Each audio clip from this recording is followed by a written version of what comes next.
बिस्मिल्लाहिर्रहमानिर्रहीम। अस्सलाम वालेकुम।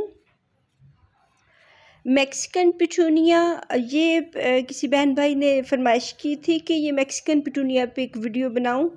तो ये लॉन्ग वाले मैक्सिकन पिटूनियाज़, और ये लॉन्ग वाला मैक्सिकन पिटूनिया है। इसको हम जंगली मैक्सिकन पिटूनिया भी कहते हैं।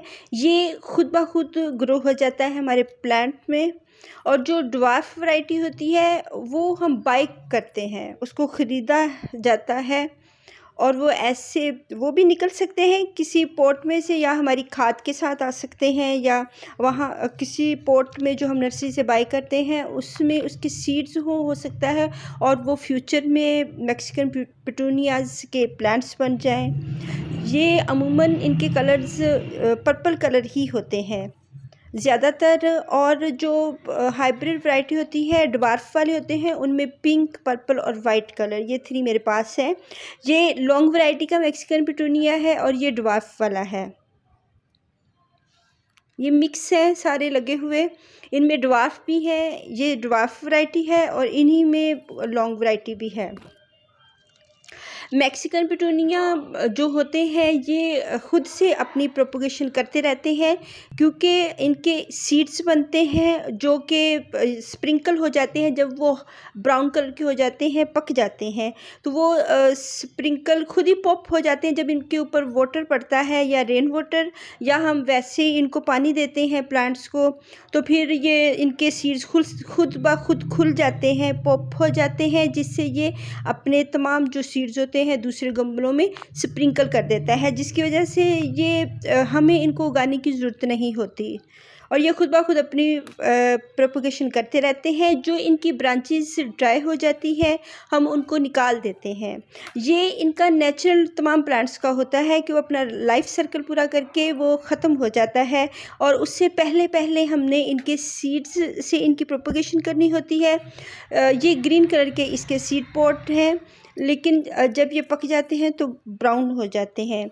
और तमाम प्लांट्स का यही होता है कि उससे पहले पहले हमने इनको कटिंग से ग्रो कर लेना होता है, या फिर इनके सीड से इनको हमने इनकी प्रोपगेशन करनी होती है। ये फुल धूप का प्लांट है। इसको शेडी एरिया में अब अगर हम रखेंगे, फ्लावरिंग इसकी तब भी होती है, और धूप में भी इसकी फ्लावरिंग होती है, और इसकी उसमें पार्शियल शेड में भी, और लाइट ब्राइट लाइट हो, अगर ना भी धूप हो तो वहाँ भी इसके फ्लावर्स खिलते हैं। ये इसके बेबीज़ हैं। और अगर हम ऊपर से ब्रांच काट देते हैं तो इसकी 2-3 ब्रांचेस भी बन जाती हैं। ये बहुत इजी टू ग्रो प्लांट है। हम इसलिए कह सकते हैं कि ये खुद ब खुद अपनी प्रोपगेशन करता है। अगर हम इसकी कटिंग से लगाना चाहें तो वो भी लगा सकते हैं, उससे भी प्रोपगेट कर सकते हैं। हम अगर चाह रहे हैं कि हमें वेट ना करना पड़े इनके सीड्स आने तक, और हम इसको पहले ही प्रोपगेट कर लें, तो फिर इसको हम जो है इसकी जगह जगह से कटिंग्स हम लेके, या एक ही ब्रांच से 2-3 कटिंग्स बना के तो इसको लगा लेंगे, क्योंकि इसके नोड एरियाज़ हैं। हर 1 इंच, हाफ इंच के बाद इसके नोड एरियाज़ हैं, और ये उससे हर जगह से अपने बेबीज़ भी निकाल लेता है, और इसके सीड्स भी बनते रहते हैं, और फ्लावरिंग भी होती रहती है। इसकी अमूमन फ्लावरिंग जो होती है सुबह के टाइम होती है। और अगर बारिश हो जाए तो इनके जो फ्लावर्स हैं वो नीचे को हो जाते हैं। अगर सुबह की बारिश हो रही है या सारी रात होती रही है तो फिर ये सारे फ्लावर्स जो होते हैं नीचे को लटक जाते हैं, किसी भी प्लांट के हों। इसकी वाटरिंग हम तब करेंगे जब इसकी सॉइल ड्राई होगी, वरना तो वो दूसरे प्लांट्स के साथ लगे होते हैं, तो ये इसको पानी जब दूसरे प्लांट को मिलता है तो इसको भी मिल जाता है, और ये इतनी जड़ें भी नहीं बनाता कि हम बहुत ज़्यादा इसने जगह घेरनी है। अगर किसी प्लांट को ये तंग कर रहा है तो हम वहाँ से इसको निकाल देंगे। जो इसके सीड पॉट बन के ख़त्म हो चुके हैं, फ्लावरिंग कर ली है, तो उसको हम निकाल देंगे। अगर हम नहीं निकालना चाह रहे तो हम उसके ऊपर वाले एरिया को वैसे ही ट्रिम कर देंगे, उसको काट देंगे या उसकी कटिंग लगा लेंगे। ये ऊपर वाले जितने भी एरियाज़ होते हैं, जब हम इनकी कटिंग्स लगाते हैं तो नीचे से ये बुशी बन जाता है और बहुत सारी ब्रांचेस निकल आती हैं, और हमारे पास न्यू प्लांट भी बन जाता है। ये खुद ब खुद उगे हुए हैं, इनको नहीं मैंने उगाया, ये खुद ब खुद निकले हैं इस प्लांट में, इस पॉट में से निकल रहे हैं। और इसकी हम अगर 2-3 जो सीड पॉट बन रहे होते हैं उनको अगर रहने दें और जिन पे नहीं बन रहे उन ब्रांचेस को हम ले लेते हैं, ताकि हम सीड पॉट वाले को तंग ना करें और इसके सीड पॉट नेक्स्ट में हमें फ्लावरिंग दें। तो इसके नीचे वाले जो हमने कटिंग्स ली हैं, नीचे वाले लीव्स उतार देने हैं और इसको हमने उसमें लगा देना है मिट्टी में। इसकी मिट्टी कैसी भी हो, किस तरह की भी हो, लेकिन हार्ड सॉइल ना हो, तो उसमें ये अच्छे से चलते हैं। आप उसमें खाद मिला लें, अगर ना भी मिलाएंगे तो ये इसने अपनी ग्रोथ करते ही रहना है।